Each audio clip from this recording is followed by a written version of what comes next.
We have finally reached the finale of The Acolyte, which was episode 8. And some people are wondering, do we need a season 2 of The Acolyte? Ladies and gentlemen, welcome to the Lawrence Report. Tonight's broadcast discussing the season finale of The Acolyte. And yes, I do have a question at the top of the show. Do we need a season 2 of The Acolyte? Comment below. And the only reason why I say it, because y'all saw it last night, and we know that we saw Pelagus, we saw what happened with Ocean May, we saw Soul pass away, we saw that Vanestra, basically her little Padawan was Chimere, and then at the end, we saw Yoda. So it is a lot of questions. There's a lot of questions that they set up for a potential season 2. So y'all let me know down in the comments. Do you want a season 2? Was this enough for you? Me personally, I don't want a season 2. I'm sorry. If I had to rank this series right here, well, I'm not ranked, but if I had to give my rating for this series right here out of 1 to 10, with 10 being the highest, it's a solid 6 for me.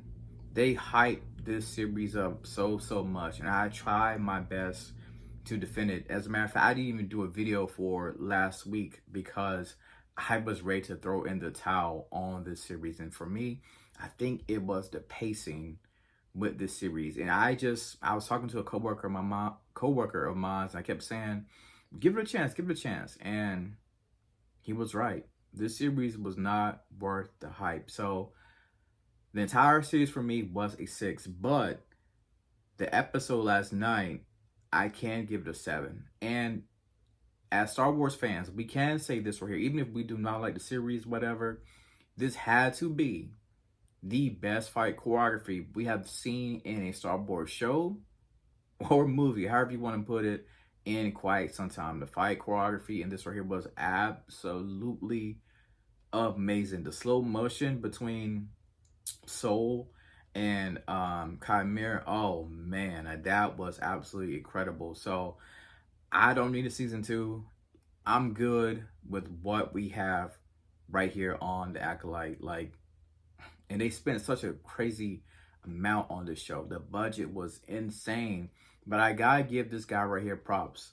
Master Soul, I gotta give him his props. You know, the actor that played him, he actually went out and learned English for this role right here. So I will miss Master Soul. I hate how he was such a liar, but he was a great fighter. But he was such a liar. You know, we saw that he basically killed Mother Anastasia. He kind of, to me, he was a bigger villain than Chimere when you think about it, right? Because of his sins that he did, it messed up everything. It messed up those 2 little girls. It messed up Osha and May.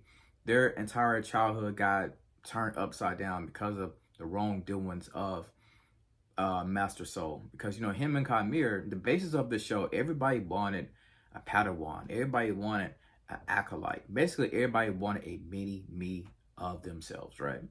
And one of the things that irked me, besides the pacing, was every time Master Soul was getting me to tell the truth about what happened, he was always interrupted. Like, that was so annoying.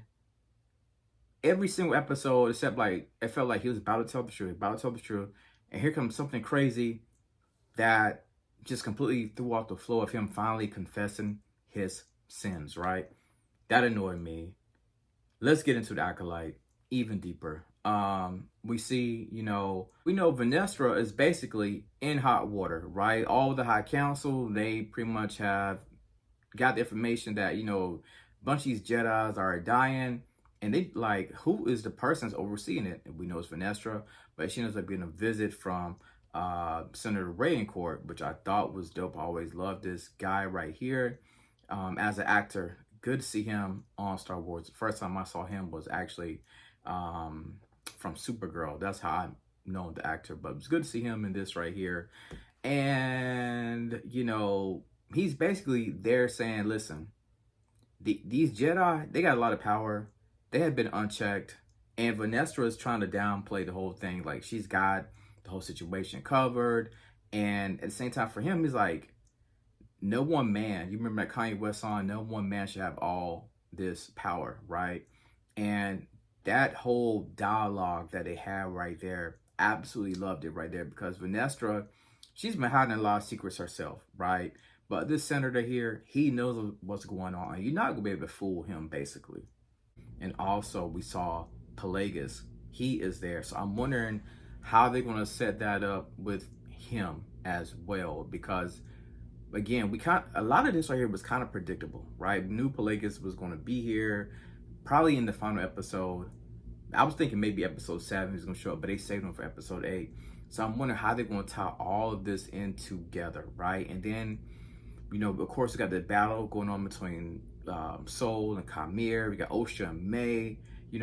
They're fighting each other, and I kind of hate this for both of the twins right here, because it's like they're fighting each other, but it's not their faults, right? It's basically Soul, the witches. There's a lot of people that played in the downfall of these two girls, basically.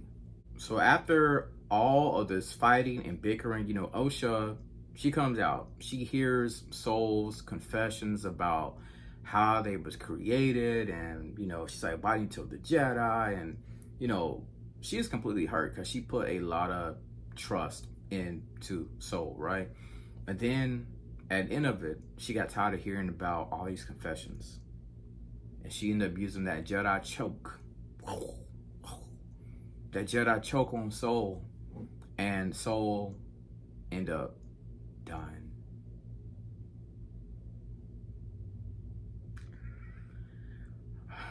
I didn't know if Soul was going to die. I thought maybe he'd probably be sentenced to jail or something like that, but no more talking, man. You did too much talking this entire series. He did too much talking. He was a great fighter. I give him props. But the way he handled the whole situation, he even confessed that he wanted to save both of them, but he could not, because he was so mind bent on having, quote unquote, a Padawan, a pupil, things of that nature. So, R.I.P. Soul. It was a good run, my boy. So we know that Vanessa, she arrives to the planet, right? But at the same time, for her, she uses her force, and she's basically trying to locate where are the twin girls. But while she's using the force, she ends up sensing Khmer, right? And she says, oh, you're alive? And Khmer quickly puts on his helmet. I think we already knew, with her having a purple whipping lightsaber, with him having the scars on the back, that, he was basically under her, right? Like, that was the whole Padawan connection for them two right there. So I could see them, if they do end up doing a season 2, I can end up seeing them explore their relationship, maybe a backstory, I'm sure we'll see with them too. But later we see Osha and May trying to escape, because they realize they already saw the plane not the plane, but the ship that was in the sky, that other Jedis are basically coming now to try to arrest them. Now, I hate how Osha and May, they just got back together, but they're left with another conflict, right? Khmer ends up finding them, and oh, man, I hate this part, but Osha says, you know what? I'll train with you if you let my sister go, because they know that the sister is going to be used to find Osha, right? So he's like, well, the only ultimatum I have is to wipe her memory, and he does do that. And like I said, I hated that for them, because they've been through so much as sisters, right? They finally get back together, and now you're left with this ultimatum of, trying to escape the Jedi. Do I go train with Khmer? It's a tough situation for both of the sisters, if we're being honest. May does end up getting captured by Vanessa, and the Jedis are with her, and she takes her in for questioning. And at the same time, she's like, listen, I need you to help me find a pupil, a Padawan of mine, that went evil. And for May, she doesn't remember much, but I guess she's gonna try her best to help Vanessa, figure out what happened to the so-called pupil of hers, right? And at the same time, when it comes to Vanessa, she's meeting with these senators, these high delegation type folks, and she basically claims that Soul was a rogue Jedi, right? This is like a one-time thing. This is never going to happen again. But you never know. That's what she claims. But again, there's nothing set in stone saying that no Jedi cannot turn evil, right? In the end, we end up seeing Kamir and Osho, they're meeting up together. You know, I guess they're getting ready to start their so-called training now. But then we end up seeing an old friend of ours. In the end, we end up seeing Vanestra. She's so stressed out, basically. She has to turn to the one and only Yoda for advice, for help, to see basically what can she do next. And that is basically the end of The Acolyte. Only time will tell if we end up getting a season 2. I can't guarantee that I'll be watching season 2 because of everything that happened in season 1. But me personally, because the reviews of the show have been so bad, I cannot see Disney and Star Wars greenlighting a season 2. If they do, I will be shocked. I really will be shocked. So as always, please do not forget to subscribe. And as always, thank you for tuning in to The Lawrence Report.